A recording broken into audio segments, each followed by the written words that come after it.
In today's video, I'm going to teach you how to loop a timeline in DaVinci Resolve.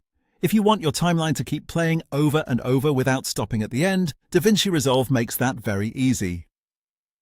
This is especially useful when you're reviewing an edit, checking timing, listening for audio issues, or just watching a section repeatedly while you work. Once loop playback is turned on, your timeline will automatically start again from the beginning after it reaches the end, so you don't have to keep pressing play manually. To do this, start by going to your timeline in DaVinci Resolve. Make sure you're in the edit area where you can clearly see your sequence and the playback controls. This is important because the loop option is part of the playback controls, and it's easiest to access when you're looking directly at your timeline. From there, look under the playback options and find the revolving arrow icon.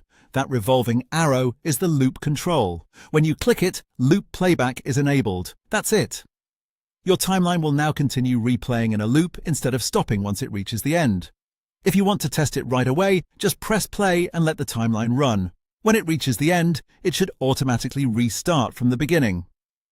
This can save a lot of time when you're making small adjustments and want to keep watching the same edit repeatedly without interruption.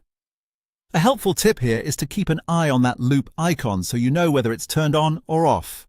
If your timeline keeps replaying and you're not expecting it, the loop setting is probably still enabled. In that case, simply click the revolving arrow again to turn looping off.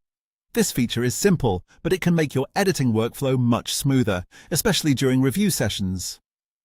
Whether you're checking cuts, transitions, or the overall pacing of your project, looping the timeline helps you stay focused and work more efficiently.